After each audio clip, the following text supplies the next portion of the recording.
Il ne manque que l'aval du Parlement autrichien pour qu'une mesure de restriction inédite à ce jour puisse être prise. L'objectif est clair. Nous voulons donner dimanche le feu vert à un confinement national pour les personnes non vaccinées. L'Autriche entend ainsi enrayer une flambée épidémique inédite alors que le pays connaît l'un des plus faibles taux de vaccination de l'Europe de l'Ouest, avec 65% de sa population intégralement vaccinée. Le voisin allemand, dans une situation comparable, vient de dépasser le seuil des 50 000 contaminations par jour, où le virus touche essentiellement les personnes non vaccinées.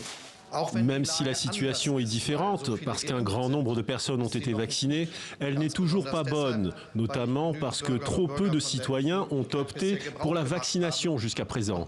Et c'est pourquoi nous devons continuer à être prudents.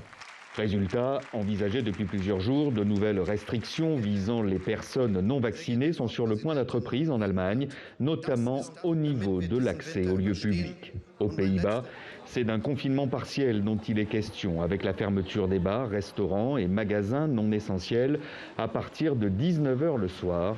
Les demandes de tests explosent.